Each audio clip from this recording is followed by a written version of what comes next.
Hello everyone, and welcome to Room C's first panel of today, where we will all be discussing the future of personalisation. My name is Julia Ray. I am editor of Cosmetics Business, and I will be moderating this session. And I'm thrilled to be joined today by four expert panelists. So we have Dr. Jason Thompson from Skin and Me. We have Nicola Meldrum from Skin Trust Club. We have Emmanuel Moglin, founder of Experimental Perfume Club, and we have Samantha Dover, who's from Mintel. Hi, guys. To kick off, why don't you tell us a little bit about yourself and your company or the company you work for? Jason, you are closest to me, so I'm going to pick on you. Great. Yeah, so hi everyone, I'm Jason Thompson. So I'm a dermatologist and I work at a company as head of medical called Skin and Me. So for those of you that have not heard, Skin and Me is an online personalised prescription skincare company. We launched in 2019, so just as the pandemic was kicking off, and I've been there ever since we launched, or just before we launched. So what we do is, it's quite unique. There's not many companies doing it. We treat skin conditions, so slightly different to the cosmetic side of things, but I'll kind of talk about how we do across that as well. So we treat conditions like acne, rosacea, melasma, so hyperpigmentation disorders, all conditions that affect the face. And the way we're personalized is we create compounded formulations. So in dermatology for decades, we've been using ingredients, we mix them together and we make kind of personalized combinations. It's not usually done in medicine in other areas, but it's something that we have been doing in dermatology for a while because there's just not that many treatments out there. So this is what we do at Skin and Me. We make personalized formulations. People do an online consultation. We get photographs from them. We've got a dermatology team that have been trained up, and they'll look at the photos, they'll diagnose skin conditions, and then they'll make a personalized treatment. There's also a more cosmetic side of the business. So if you've got issues such as fine lines and wrinkles, more cosmetic concerns, we've got treatments for them as well. But ultimately, all of the kind of the treatment arm of Skin and Me is prescription medicine, so very different to the kind of cosmetic regulations. But I think it's still interesting, and there's still a lot we can talk about in the personalized area when it comes to the kind of medicine side of things, so I'll kind of cover that. But we also do moisturizers, cleansers, so I've got a bit of experience in the cosmetic sector as well, and the kind of regulations you have to follow, so I should be able to contribute into kind of how the personalization works in cosmetic as well. Fantastic. And Nicola? Yeah. Hi, I'm Nicola, and I work for Skin Trust Club, which is an at-home consumer skin microbiome test. A skin microbiome test, essentially, you swab your cheek with a swab for 60 seconds, send it back to us. We analyze your skin in a lab and tell you your skin type, what your skin microbiome is, and give you personalized skincare recommendations that will work for your unique skin, which is quite revolutionary, really. The skin microbiome, for those of you that don't know, is a very complex ecosystem of microorganisms that live on your skin. It's made up of thousands of different bacteria and fungi. It's essentially your skin's first line of defense. So it's super important, and it's becoming apparent. It's a relatively new area of research, but it's becoming really apparent how important it is to skin health. And Skin Trust Club is powered by LabSkin. So LabSkin is a human-grown skin equivalent that we've been using to test cosmetic ingredients and formulations for over 15 years. So essentially, we validate claims such as moisturization, irritation, and for the world's leading cosmetics companies and also pharmaceutical companies. And most recently, we've been looking a lot at microbiome and those tests, so how friendly a microbiome product is to the skin microbiome. And we fed all of those results into our in-house technology and AI model. So essentially, we're bringing kind of science and tech together and using all of that knowledge that we've gained, we're bringing it to the consumer in Skin Trust Club. So that's what Skin Trust Club is in a nutshell. And I guess we're really excited to be part of this panel today because the skin microbiome is as unique to you as your fingerprint. So it really doesn't get much more personalized than that. Fantastic. And Emmanuel, moving on from skincare. Hi, everybody. Can you hear me? Yeah? Oh, sorry. Okay. So my name is Emmanuelle Meuglin, and I'm the founder and perfumer of a company called Experimental Perfume Club. So we're based here in London, so quite different to you guys. Obviously, we do perfumes, and the USP of what I've created is about creating your own perfumes. So you do that through different ways in the company. So a pure bespoke approach, which is very much through an experience. So you would come to a workshop, I will teach you from scratch, and so using ingredients, etc. So this is very much of an experience-led product. You end up with your own perfume, so that you've chosen all the way up from the ingredients, and I will show you kind of like professional technique or semi-professional technique to put it together. And so we also have the more bespoke approach, which is through a collection of fragrance which I created, so that you can blend them together. So eventually you can create your own perfume. So it's semi-bespoke, obviously, because we're not working from the ingredients all the way up. We're working from perfumes that I've created specifically so that they can be blended together, and the result is guaranteed. You end up with a perfume that is that smells nice. Obviously, that's the primary things, but also kind of gives the impression to the customer that it's been personalized. So this is what we do. We've got a boutique here at EPC London at Covent Garden. We also retailed in a couple of large retailers, Selfridges, etc. And growing up from here. Fantastic. And Samantha? So hi, my name is Sam Dover. I am a category director for beauty and personal care at Mintel. So Mintel are a market intelligence company, and essentially we have a huge range of different tools, but essentially what our kind of USP is that we are the voice of the consumer. So we are experts in what consumers want and why. So we track kind of consumer sentiment across, globally around the world. And then on top of that, we also have our global new product database where we track new product launches in the FMCG market. And so with that, we do track any kind of skincare, fragrance, you name it, any beauty launches on the market. So that helps us understand kind of those broader trends that we're seeing within innovation. And then we can kind of pair that with our consumer research to kind of get a full picture of the industry. So within that, I write and manage content cross-category, covering all sectors from skincare to retail within beauty. And I also work with Mintel's global clients. So we have a huge range of different clients, from kind of ingredient suppliers right through to kind of marketing agencies and brands, you name it. We work with lots of different people. So I'm here today to be the voice of the consumer more than anything. Lovely. Well, thank you all for introducing yourselves. It's a pleasure to have you here. So maybe for the first question, if I pick on you, Emmanuelle, as a brand founder, when setting up Experimental Perfume Club, how important was this personalisation aspect? It was very much at the core of what you were doing.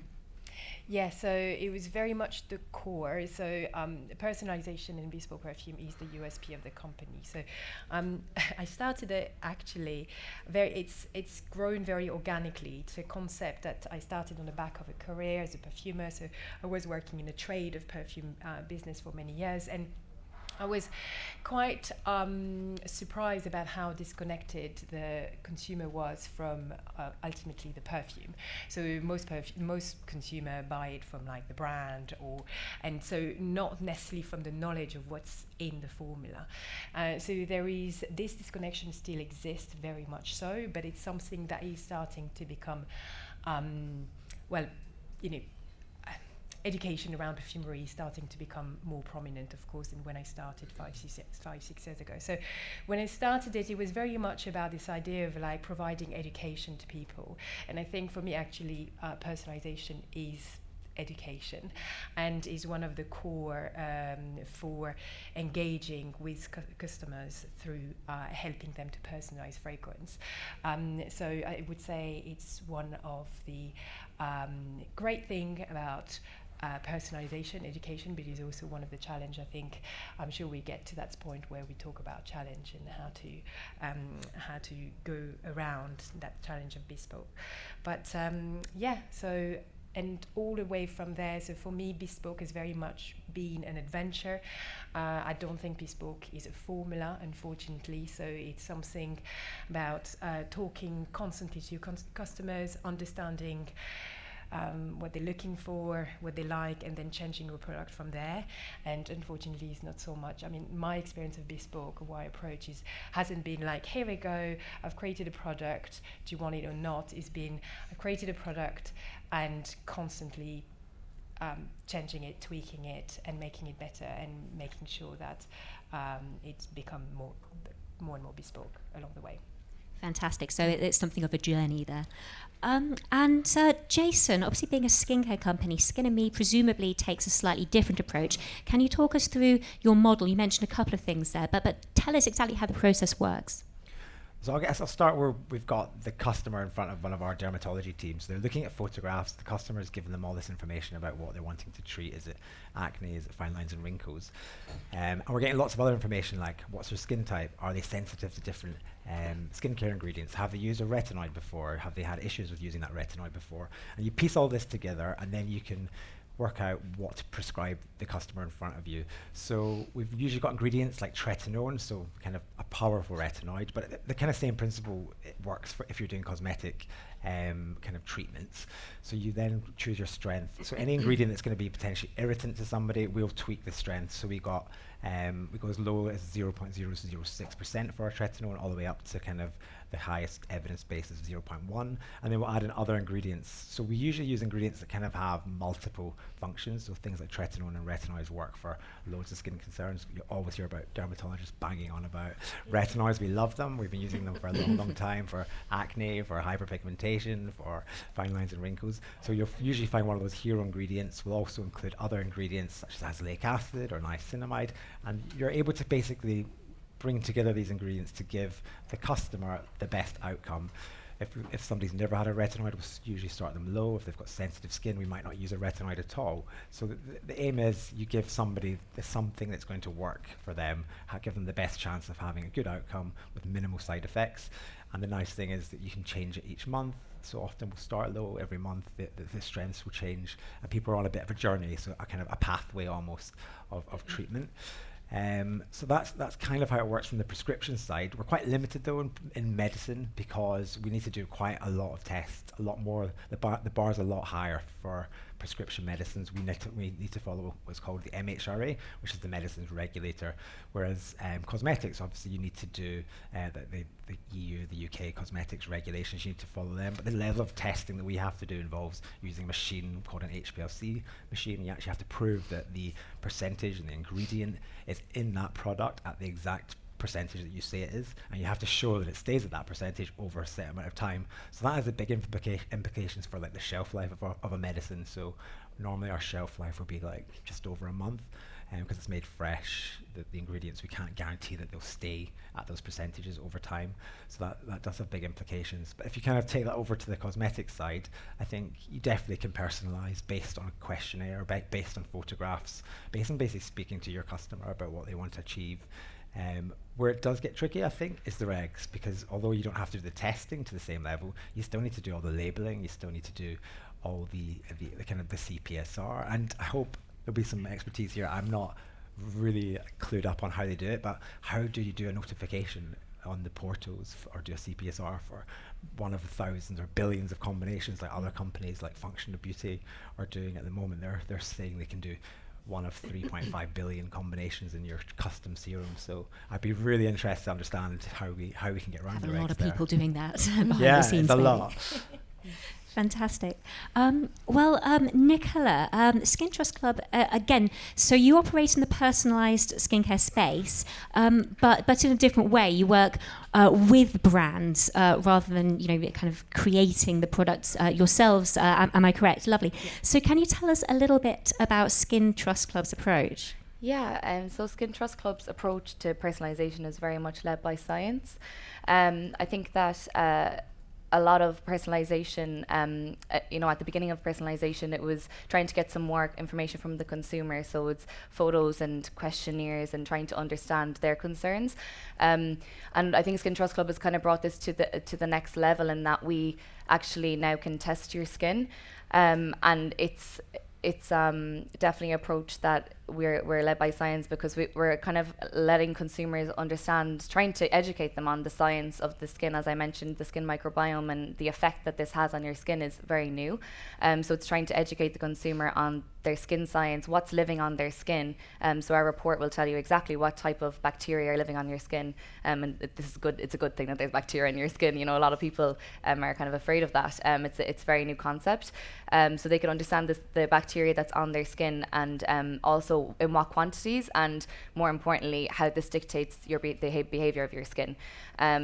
It's actually being led by science is quite important, because it leaves you can't be subjective. There's no subjectivity in our process.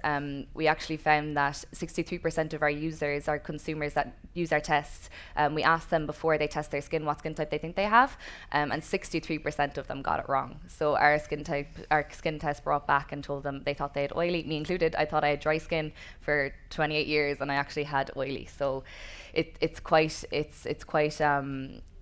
there's no way really to know your skin type unless you test it. So it's something that we didn't realize was going to be such a huge part of our business. And I guess, as you mentioned, brand agnostic. There's such amazing brands out there, and we are just kind of more of a tool to try and help the consumer navigate that that market space that can be so confusing. There's so many ingredients, so many actives, so many different brands out there, messages. So I think that's kind of what differentiates us a bit in the personalized space, and that's what we're brand agnostic, so we have amazing brand partners, and we've got about 20 at the moment, and some of them are actually lab skin. Some of our founding partners are actually lab skin clients, and our latest brand partner is actually in the room, Tina and Meter over there in the corner. So that's kind of our approach. Fantastic. I feel I can see this term education coming up again and again in this panel, right? Yeah. So Samantha, obviously beyond what's already been discussed, as our resident analyst, what interpretations of personalisation are we witnessing among some recently launched beauty products? Yeah, I mean, they're so expansive, to be honest. It feels like kind of everybody is kind of testing the water. So we've seen some big moves from some big industry players, right through to kind of niche and indie brands coming through in kind of, for example, in skincare. We've seen, a big giant like Amor Pacific launch a brand called Custom and Me, which is a kind of personalized brand for people with sensitive skin. We've seen kind of smaller players come through like Veracity, who are doing hormonal testing now to kind of align that with skincare. On top of that, as we've kind of touched on, there are brands providing kind of personalised hair care, personalised soap, bath and shower, depending on the fragrance you want for those products.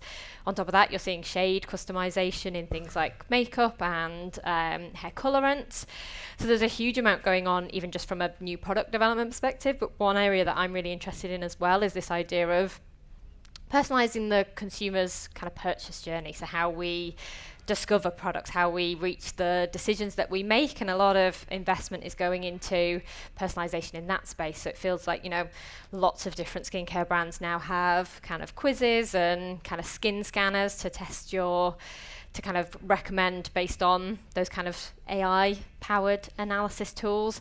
Huge amount going on there. On top of that, we're starting to see the kind of next steps come through with that. So there's a brand in Japan, for example, that can predict your future wrinkles based on a scan of your skin and a whole load of lifestyle kind of questions. Sounds terrifying. I haven't tried it myself. I don't know if I'd want that. But so we're starting to see kind of the next steps come through. On top of that, even in things like makeup. So we've had things like kind of virtual trials coming through for quite some time. But Armani recently launched kind of Face Maestro, which is a device which can kind of essentially scan your skin, or an app, sorry, and provide you with kind of recommendations on how to apply products. So not only telling you the kinds of products that you should be using in your makeup routine, but also kind of how you apply those products to best suit your face, again powered by AI. So Yeah, there's a huge amount going on, and as I say, it kind of continues to evolve, and we're kind of seeing the next steps come through all the time, really. Fantastic. A lot going on there. So can you guys tell me what you think it is about personalised or bespoke beauty that is so appealing to the end consumer? I don't know who wants to answer first, but... I mean, I can jump in. Sam? Yeah, so I think, we've touched on it a little bit already. So I think all our research kind of tends to point to the kind of same kind of key factors that are driving. So it tends to be split down two kind of routes, which is why it is appealing to consumers. So the first is overwhelm. There are so many brands on the market now, and it's really hard to kind of decide what you're going to buy. The online channel has exacerbated that hugely. We have access to so many brands, no matter where you are in the world. You have so much choice. So we have an interesting stat as well in terms of around the confusion that people have when they start to kind of build their routines. So we've all become really accustomed to things like multi-step skincare routines. We've all added in serums and moisturizers and every other kind of treatment in between.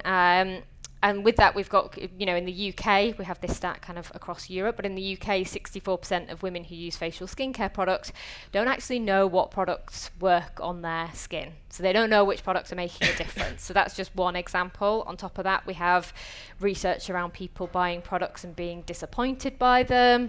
So there's a huge amount of confusion, overwhelm, and then on top of that, what we're seeing come through more and more is that consumers really want that return on investment. They want to know that their products they're buying, whether it be skincare, hair care, and everything in between, what they want to know that it's going to do what they want it to. They want to know that it's going to work for them, and essentially personalisation just kind of helps narrow down the choices and helps consumers find the right products, basically. Absolutely, and there's the experiential part as well. I mean, Emmanuel, I've been to your store in Covent Garden. I've walked away with a fragrance which I felt really reflected me and how I wanted to come across. So, do you find that your clients feel like there's that aspect? Yeah, definitely. I think so. Obviously, I don't have data backing, but I see clients every day coming in the door. The part that resonates the most with them is actually the experience that they're going through. So, so we've got two strands. The one that is from scratch upwards. I'm not going to talk about it because this is quite complicated, especially to scale it. But the one that is more the bespoke approach, essentially you come, you have like a quick consultation, you go through a selection of perfumes, which are minimalist fragrances, so they're very easy to read, and so people can then select 2 or 3 of their favorites, and then we show them possible blends. And so even though that process is semi-bespoke, because there could be, from those 9 fragrances, you can literally have thousands and thousands in possible combinations, but we narrow them down to 30, and we only show them 3 to 5 based on obviously their own journey. But really what clicks with people is that 20 minutes to 45 minutes, one of the challenge of course for brand, but that time spent with them. And what we can do with Lucky Perfumes is not as limited to skincare, so we can actually involve people in the making, because perfume is based in alcohol, so there is a lot less of like contamination, etc. But we can, following a little bit of basic health and safety procedures, make them actually blend it. And so that, of course, there is this connection happening with the product. People first understand what's in their fragrance because they have gone through the idea of like deconstructing it first by choosing the individual elements and then all the way through the process. And I think this is really, for me, this is what makes that experience the most successful and why people buy it. Lovely. And Nicola and Jason, is this, would you agree with what the other guys have said, or is there anything you'd like to add to that with regards to how this appeals to the consumer? I was going to say the overwhelm is a really important point. And since we've launched Skin and Me, a key thing in our research was, people just didn't have a clue what they were buying. What the whole makeup, the bathroom shelfie that you used to see kind of during lockdown, hundreds of products no one's really got a great idea of what they're doing. So having, it just makes sense, doesn't it, personalizing, getting the right product, the right ingredients at the right percentage or concentration for the individual customer. It just makes perfect sense. And now we've got the technology to do it. So I think it makes it's the right time to start doing personalization. And I guess the other thing that we haven't covered is the sustainability angle. So those shelfies, just so much waste, so many products that get thrown in the bin after you use it. You don't really know, is it working?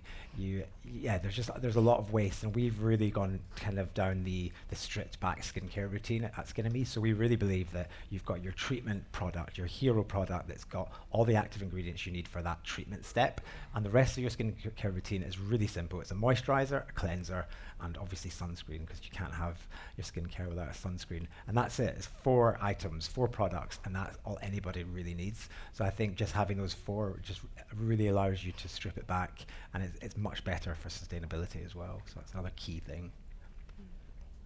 Yeah, I think as well, I think celebrating the individual is really important at the moment in society. And I think it just, like with Emmanuel, for example, you know, you're creating something that you can really show your personality and what you like.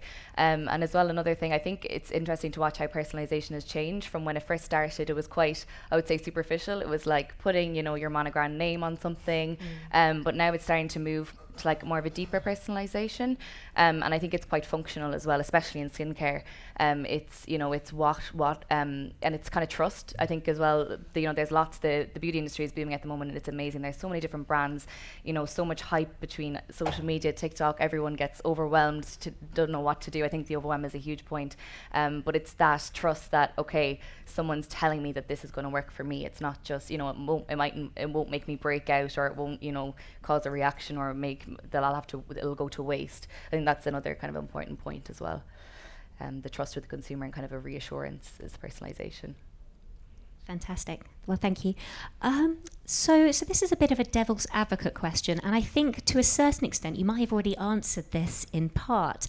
So I've been in the industry for quite a while, and probably about 5, 6, maybe even 7 years ago, this was when we started, you know, hearing rumblings about, you know, the real uptick in bespoke beauty, and probably in some of the features we were writing then, we made it sound like it was going absolutely everything would be personalised, and of course you've got huge successes like yourself, Self-Say Today, things like Functional Beauty, which you've mentioned, Il Maquillage, and then as Sam mentioned, there are some personalised products among the brand lineups of traditional brands.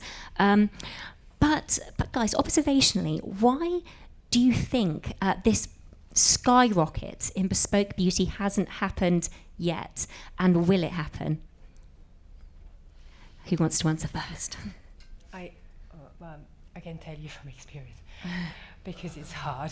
Yeah. You know, creating a bespoke product has got so many challenges in many ways. I was talking earlier about the fact that first there is no formula for it. So, you know, it's not like launching a product, which 90% of brands are doing out there. There is a clear formula and clear path in commercializing this product. You obviously go through all the tests, and then off you go, you do your marketing plan, etc. You put it off on the shelf, and that's it. It sells. So that's the lack of it. You have to be very creative as a brand, as a team, etc. You have to have a living product that adapts constantly to regulation, to demand, and it's not scalable. So I think for me, again, there is many creative ways of going around it, but that's, you know, an issue, because every brand that is launching a product wants to launch in like all continents possible. And, you know, like for instance, you know, we're not there yet, but I've been talking to China, for instance, and distributors in China. There is a massive issue in China. You can't actually mix things in China. So all products have to be packed and cello wrapped and ready sellable. So you can't have experience, even if you have your little stand, etc. So you've got still markets out there that are just like not, you know, ready for that. But and then of course you've got the entire education to do with your customers that you have here. Even in the UK, we have never really come across bespoke beauty before, and you're like, what is this? Tell me about this. And then you're there talking about your brand for half an hour, and then if you're lucky you convert, but then obviously a lot of people, not necessarily convert. So there is everything to build, I think, in this sector. It's very interesting, but there is a lot of barrier.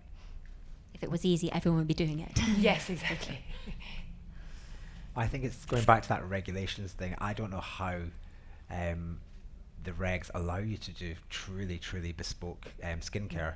I've looked at it, I've tried to make sense of the regs, but if you really need to have every combination, a CPSR, you have to do the notification. I think the regulations just aren't up to date. So I think that's probably been a big blocker for why we're not seeing loads of personalisation everywhere. I think the regulations need to be updated and allow it. But also at the same time, we need to make sure we're doing things safe, don't we? The regulations have all these safety assessments that need to be done, so we have safe cosmetics on the market. And if you're literally making 1 of a billion, you've probably never tested that product before. You don't really know, is the preservative system going to work? Is it safe?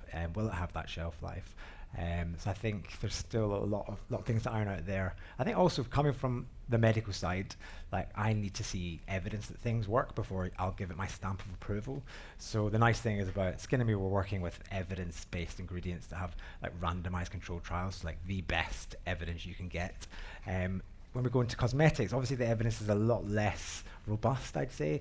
You get lots of suppliers providing the trials. It's often done in vitro, so in labs, often in vivo. So in-person studies are small, they're funded by the supplier, so you can't trust it as much. And then when you then overlay personalization, how do you actually prove that personalization is better? I'm standing up here saying it's definitely the future, but actually in the cosmetic sphere, I don't really know. I've not seen evidence in trial form that having a personalized product versus somebody getting another product that's not personalized is better. I'd love the the personalized area to do more robust research. No idea how you do that, because the whole point of a trial is you get loads of people, give them all the same thing and tell them how it works. But there's going to have to be some way to show that this personalization leads to better outcomes for customers in the cosmetics area. So essentially, the existing structures just don't really work with the personalisation approach, which is a bit of a shame. But with this so popular, one can see it potentially catching up. It just does take time. Yeah. So my next question was going to be, what are the challenges involved? But I think we've semi-answered that. But beyond what's just been mentioned, the education, the regulatory, the international approach as well. What other challenges have you guys experienced in this area? I think the biggest challenge for us definitely is time. So bespoke and personalized takes time, and the mentality of the consumer at the moment is Amazon Prime mindset. Everything needs to be tomorrow delivered and perfect. So science takes time. What we're doing takes time. It can take on average, once you swab your cheek and send it back to us, it can take 2 to 3 weeks for our scientists to extract everything from the swab, sequence it. It's then sent to our scientific skincare advisors who look at the composition of the microbiome, see that this bacteria is being overproduced. We need to reduce that one, so we'll recommend this product because that ingredient helps combat that. It's super time intensive. So that's something that's hard for the consumer to understand, and the way we've tried to kind of bring them on the journey with us and is just communication, but it's been definitely a challenge. People can't really wrap their heads around the fact that it takes 2 to 3 weeks for something to be analysed and brought back to them. So I think that's definitely something that we've seen as a challenge, and I'm not sure how long it takes if it's the same in perfume, and probably the same with Skin and Me. Well, probably more upfront, trying to find the microbiome formulations. Is extremely complex. I've tried to get my head around microbiome for a while. Yeah, I'm really impressed that you're managing to do it. It's very difficult. It's not me, thank God. It's the scientists. We've got great scientists. Yeah. Yeah, but it's time to make the product, but it's also time to explain the product. Mm-hmm. And obviously that is a cost for a brand. Obviously, when you are able to sell the same product to everybody and no one has to do really research, you can just. But when you have to explain, then it's also time from a staff perspective. And so obviously when you have to start explaining your product for half an hour to an hour and actually create it from scratch, then that also has some challenges. Again, scalability, if you're a huge company, perhaps you can have like 10, 20 members of staff on the stand at Selfridges, but obviously when you're new and small, and I think most companies who do bespoke are actually startups. So I think you have to, because you have to have this creativity and that kind of mindset of, but then, yeah, I think this is another issue. Sorry, there's a lot of issues. It's not plain sailing. No, this is good. This is what we're here for, to unravel them, and it's a bit of a case study, right? So the title of this panel is, of course, the future of personalisation. So essentially, what developments are we seeing? What are you guys working on as regards, the application of science or tech to this area? Possibly, Samantha, should we start with you as a bit of a kind of overview, industry overview? Yeah, I think so. I think, as you say, I think it's really interesting. I do think there's so much kind of science and technology coming into play, but I do think there's an element as well where I do think there's a need to really kind of humanize kind of personalized beauty a little bit as well, and really think about, what is it that the consumer wants from personalized beauty? What do they need? And how can you kind of reach them? Because at the minute, I think one of the big things that we've seen, and why we've not seen it kind of maybe explode in the way we would have expected it to, is that, things like price remain a huge barrier. Isn't always the most accessible, and so that is something that definitely I think we're going to start to see come through more and more, is how we can kind of offer different tiers of personalization. So you're never going to get kind of fully bespoke, or certainly not in the near future, but it's around kind of making sure that there's a level of accessibility. And another point that kind of stems on from that is around kind of accessibility from a more general perspective as well. So thinking about where these products are available, and not everybody has it isn't down the road from Oxford Street and has the kind of ability to go into store and get these products. So it's about kind of making it a little bit more accessible from a kind of distribution point of view as well. Obviously online massively helps there, but I think one of the things, and we've kind of said it in a couple of times here, right, is that education around why this is important and why it's valuable for the consumer. So thinking about how you can get it in front of more consumers. So we've seen some really interesting things happen in the US. So some good retail partnerships happening. So I think Target has started offering a kind of personalized skincare brands kind of test kits. They're selling them in store. So it's just kind of putting that a little bit more visible. There's another, I think Walmart have got a is it the Hair Labs or something along those lines? Similar again, they can kind of have those in-store tests, which means that it kind of puts it a little bit more front and center for more consumers, because the majority of consumers still do shop in store. That's their kind of primary purchase channel, even if that shift is happening. So it's really about kind of, as I say, the future for me is around that kind of accessibility layer from the consumer point of view, because to get buy-in, consumers need to know what these products, what these brands are, what they do, and why they offer kind of value for money, so to speak. Fantastic. And the rest of the panel, what do you think is the future of personalisation in beauty? So I was thinking, going back to my problems around the regulations and being able to do all this testing and actually getting data to prove that it's worthwhile doing, I think AI is probably going to be the answer. I think we've got huge data sets now, especially like when you're doing things online, you're doing questionnaires, so it's going to be, we've got millions of data points. We can't just shove that into a machine and then start getting machines to do everything, because we're doing prescription. But cosmetic companies absolutely can do this. They've got huge amounts of data.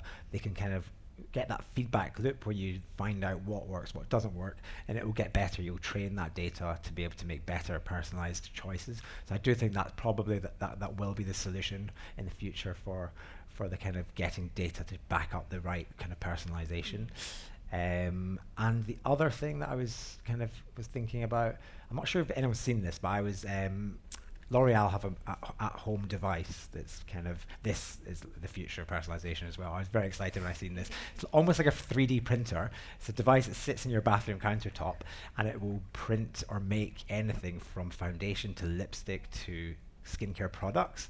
I can't remember the name of the actual product. It was meant to have launched last year and it hasn't fully launched. I think they've got a lipstick maker with Yves Saint Laurent, and you can literally take a photograph with the app of the dress you're wearing, whatever you're wearing that day, and it'll make the lipstick the exact same shade to match your clothes.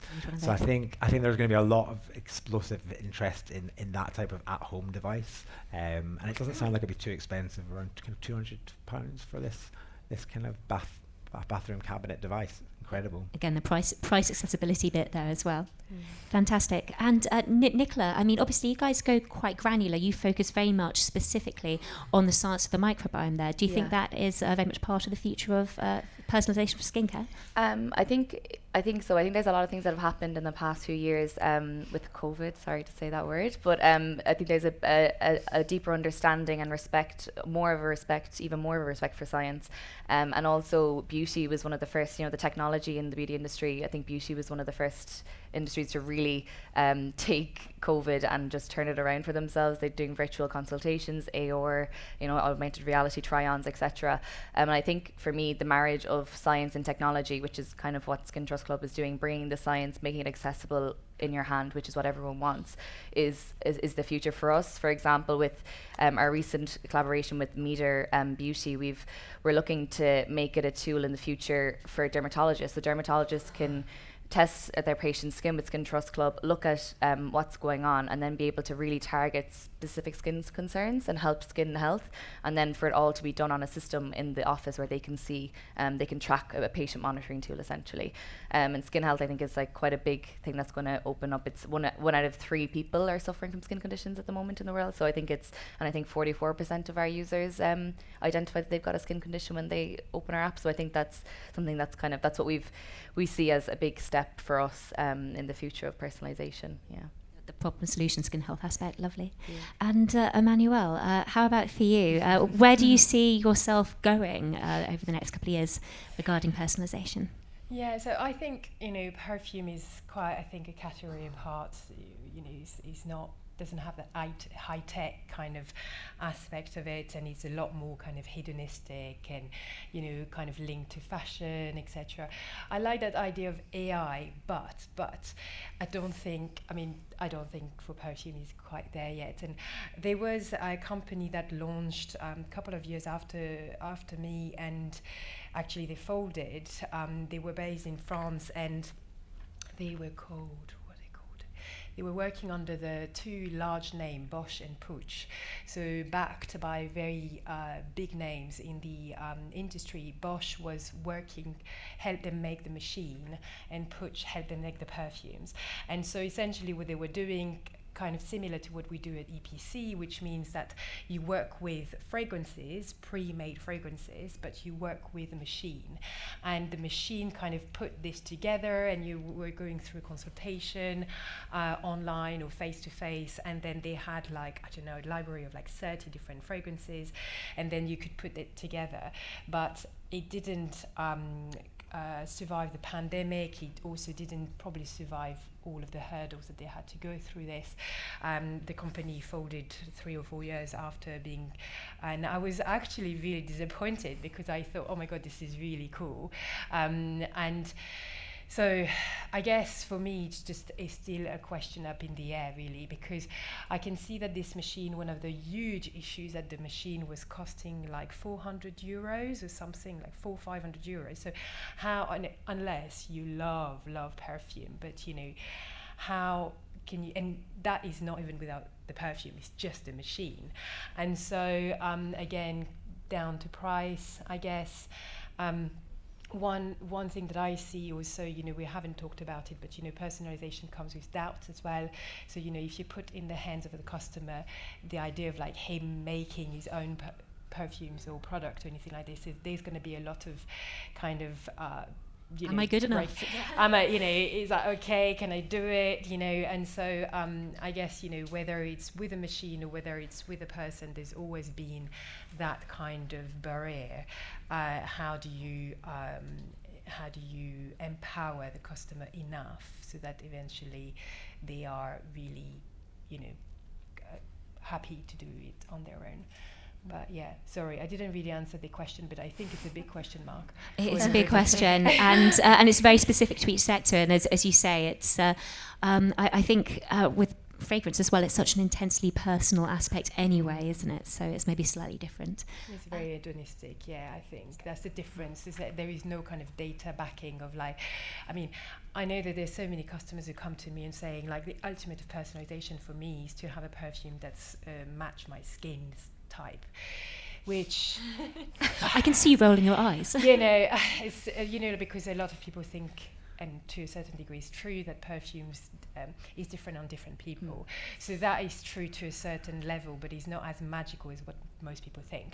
And so some people would think, oh, would be the ultimate, just like match me with my perfect skin type, etc. So perhaps that's the future of perfume, I don't know. It's going to be a lot of research and money behind this. All right, guys. Does anyone in the audience have any questions for our panel? I think I've commanded their attention long enough. Anyone? Does anyone here have a personalised brand or work with a brand that offers a personalised service like Samantha was talking about? Oh. Fantastic. So I'm from Beauty Buddy. We're an app that users download and rate and review their beauty and cosmetic products, but like that they fill in then, once they've left over 10 reviews, what their skin type, any concerns they have, and then we partner with brands to send very targeted products for those issues. And but like that, the app came from overwhelm, people not knowing what, there's two sisters set it up and they don't know. They were out shopping one day for foundation brush, didn't know what product to go for. So that's where it came from, that you scan a product's barcode to read reviews from people, just regular people, and it's not, it's just people like you and I. So, but where we would like to go with it is that based on your profile, you can get recommendations for cosmetics and skincare, and that people with a similar profile to you have rated this 5 stars. So that's yeah. Definitely a different angle there. Nice, excellent. Anybody else have any questions for our panel? Not a question. Oh, not a question? No, we just do personalization in a different way. Oh, do you want to tell us about it? I don't. Hi guys. I work at The Unseen, which is a color cosmetics brand, and I would say personalization isn't necessarily a foundation of what the brand stands for, but it is kind of an outcome of what one of our products is able to provide a customer. We did a collaboration with Schwarzkopf Professional, and we have this temporary hair dye that changes color based on temperature and light exposure. So in a way, there's no guarantee that 2 customers are ever going to have the same effect on their hair, just based on what temperature their body's at, what environment they're in, how they're going about their day. So it's not as prescriptive as like what you guys were talking about. It's not skincare by any means, but it is definitely different by each person, I would say. Very interesting. I've seen a lot of that in packaging, whereby for each individual piece, let's say the finished product is unique, even though it's done by the same processes. But I like that. That's again another really interesting angle. Lovely. Oh, Sorry, no, not me. Just fixing my hair. Okay, I thought that's a hand going up.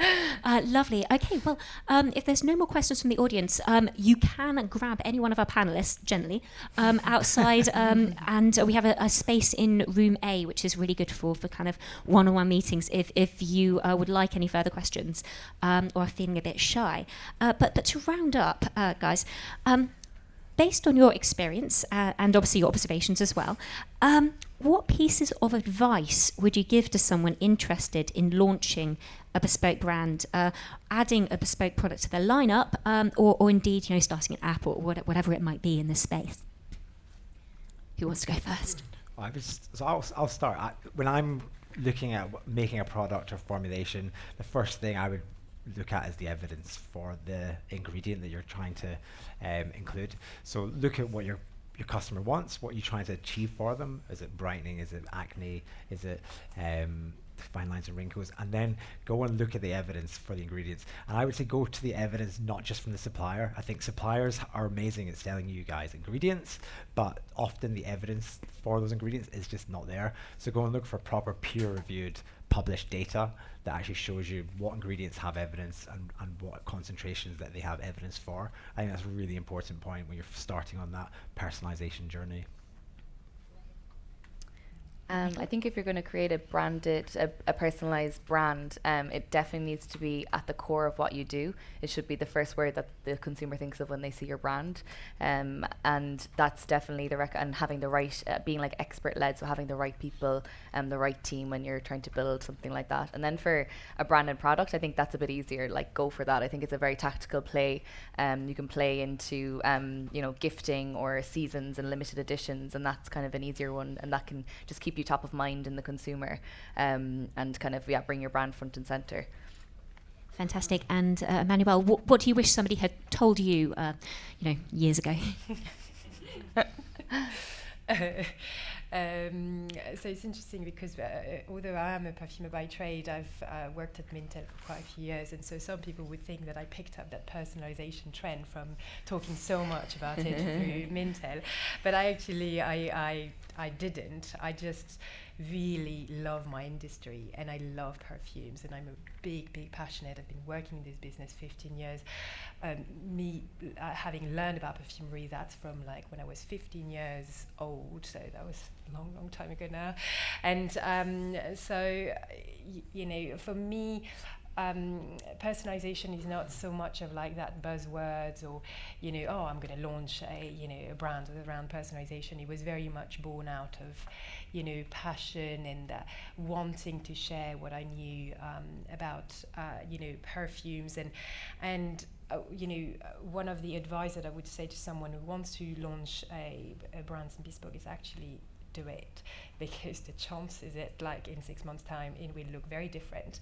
Because as I say several times, and it's very true for what I've done, what I build with EPCs, like I keep on adapting the product as I go along, every year, every 6 months, and it's very much about that one-on-one communication with the customer that you can make your product better, because ultimately the product is made for them. So you can do like an amazing business plan and have like an amazing team, and I think you should probably do that, but also you should also probably just do it and see how it goes and adapt your product as you go along. Dive straight in. Perfect. So I'm going to bring it back to the consumer and just really, know why you're doing what you're doing, know who your consumer is, what they want.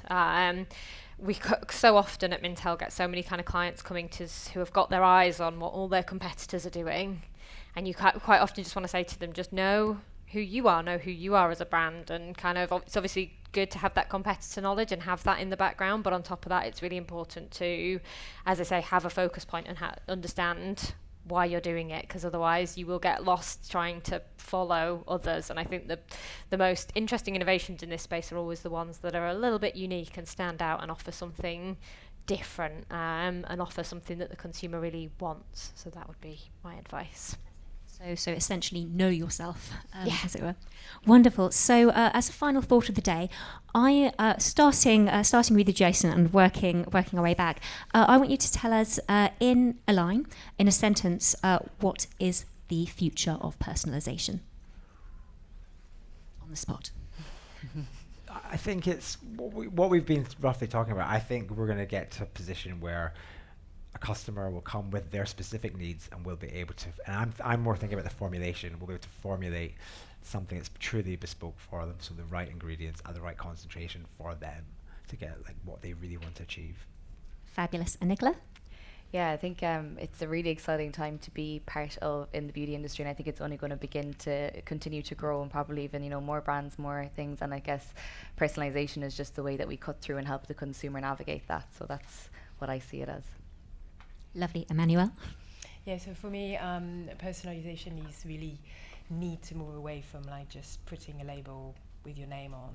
And I think, I guess this is all what we do is personalization through the formula. And I think that's the most important, is like that deconstruction and, making people being able to put these A plus B plus C together in a formula in the way they want and in a way works. Lovely. And finally, Samantha. Yeah, for me it's all about accessibility, and it's about understanding the kind of gateways to personalisation and the kind of steps you can take along the way, and the tiers that you can offer through personalisation. And as I say, to make it mainstream, I think that is going to be very important. Fantastic. Well, thank you guys all so much, Nicola, Jason, Emmanuel and Samantha. You have been a truly excellent panel, as I'm sure our audience will agree. So next up in Room C will be Berlin Packaging at 1:40. They will be discussing the benefits of glass packaging for makeup, and I will be back with a panel on EU and UK ingredients laws updates at 2:15. So I'll see some of you then. But how about a round of applause for our fantastic panelists?